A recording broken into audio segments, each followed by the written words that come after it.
Hai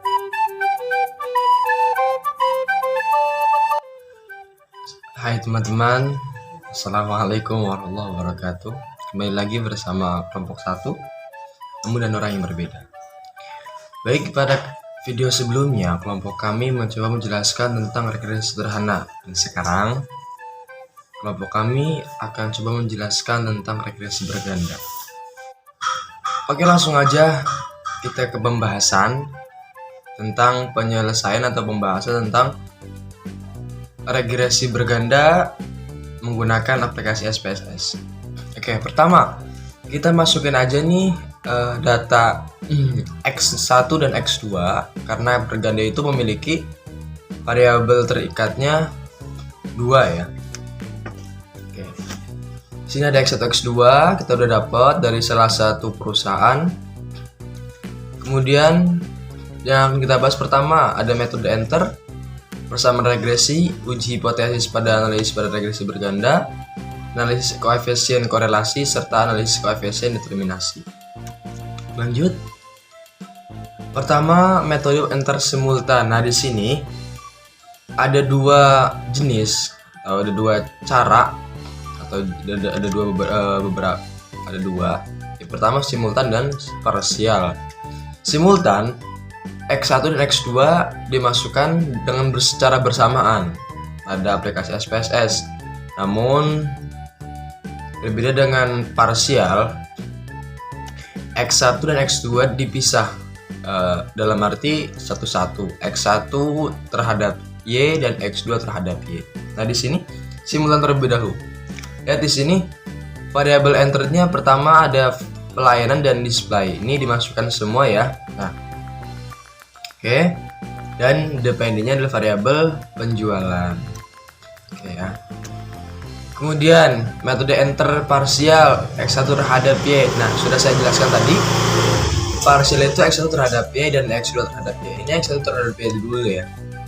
Sini ada pelayanan, variabel enternya pelayanan, terus dependent variabelnya adalah penjualan. Oke. Kemudian X2 terhadap Y. Di sini kita rubah menjadi display. Tadi pelayanan, sekarang display karena X2 ya. Terus dependennya tetap sama, penjualan, karena yaitu variabel yang dipakai itu adalah variabel yang tetap. Oke. Kemudian persamaan regresi berganda ya, simultan. Nah, di persamaannya apa? Nah, kita di sini ketika dalam SPSS kita tinggal lihat ini aja. Unstandardized coefficient.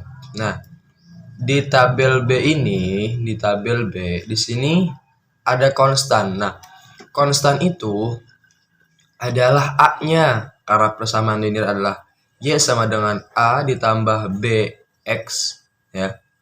BX. Namun jika persamaan regresi berganda simultan, A ditambah B1 X1 ditambah B2 kali X2. Nah, yang B ini di sini nih. Tabel B. Yang konstan ini merupakan A ya. A-nya ini 40,169. Nah, display ini kita ganti menjadi B1. Nah, sedangkan pelayanan kita ganti menjadi kita masukkan ya kepada B2. Jadi kita tahu persamaannya, maka seperti ini jadinya. 40,169 ditambah 11,714 X1 ya. X1 ini adalah variabel yang nanti kita masukkan gitu. Tinggal aplikasikan aja. Ditambah dengan 20,686. Kenapa agak plus? Karena di sini tidak ada minus aja gitu ya. Kalau minus tinggal masukin aja minusnya. Oke, lanjut.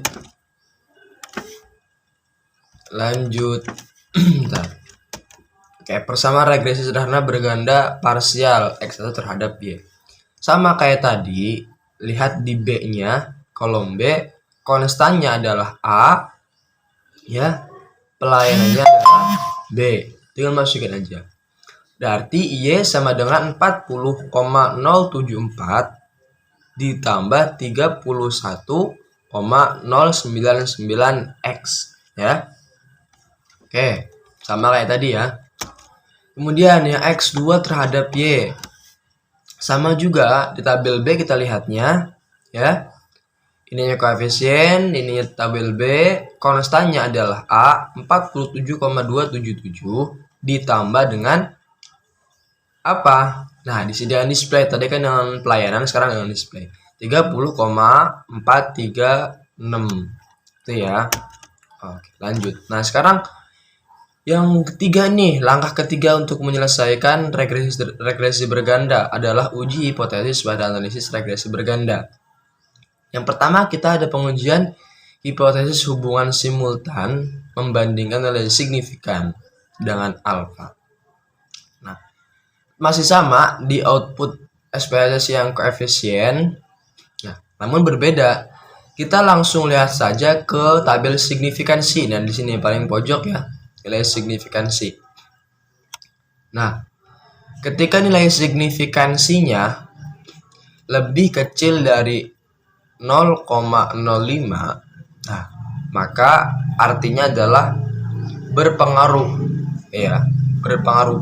Data tersebut berpengaruh terhadap variabel Y. Langsung kita lihat aja nih. Ya. Yang display dulu ya, 0,01.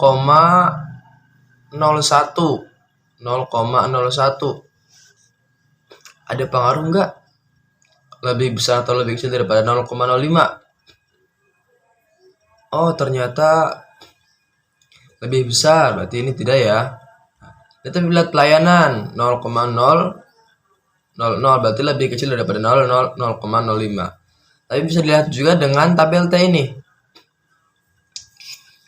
Ketika tabel T ini lebih besar dari nilai signifikansi, maka di sini adalah memiliki pengaruh, gitu ya.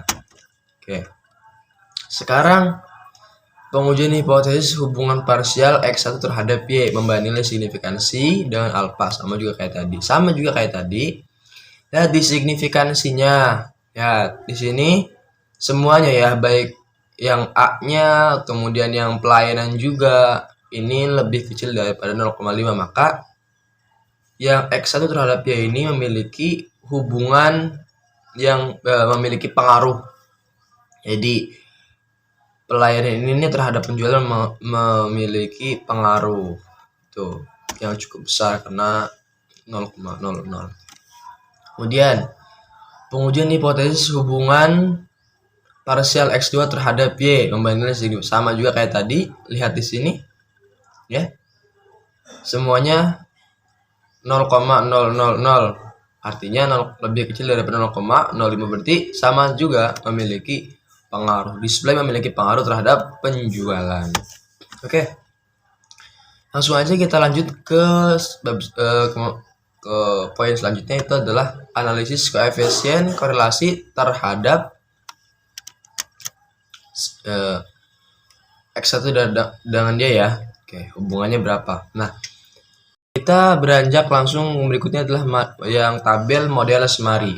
Nah, di sini untuk menentukan hubungan korelasi, kita langsung aja lihat ke R di sini. R ini ketentuannya adalah besar kekuatan atau korelasi diketahui R ya. Nah, R di sini kita mendapatkan 0,952. Maka besar kekuatan korelasi positif dan masuk dalam korelasi positif kuat karena R lebih besar daripada 0,5. Nah, untuk mengetahui nilai R atau korelasi, kita lihat aja di sini di tabel R 0,92 untuk pada aplikasi SPSS ya. Nah, sama juga pada yang X1 terhadap X2 terhadap Y. Lihatnya juga di sini. R sama dengan 939. Nah, gitu ya.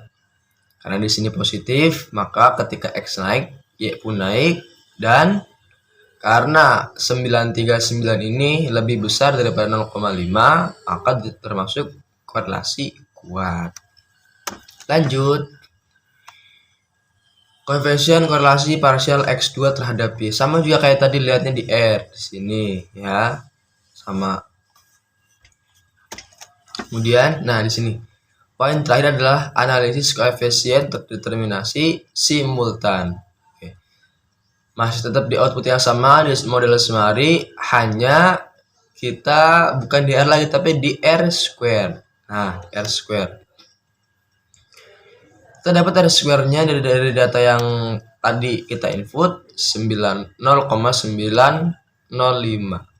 Nah, R square atau R kuadrat sebesar 0,905 artinya pelainan variabel X dan display atau variabel Y terhadap penjualan sebesar 90,5%.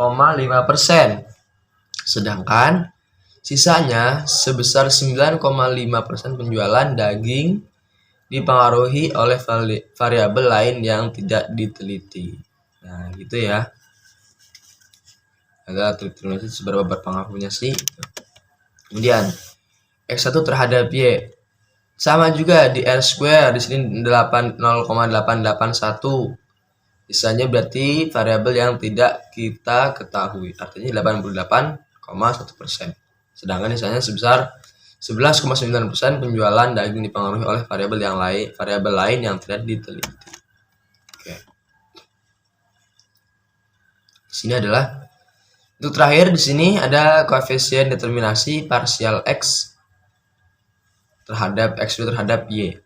Sama di R square, lihatnya 0,829 berarti sama dengan 82,9%, sedangkan variabel sisanya 17,1% adalah penjualan daging dipengaruhi oleh variabel yang tidak kami teliti. Oke, cukup.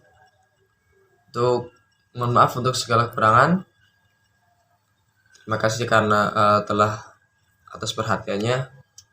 Assalamualaikum warahmatullahi wabarakatuh.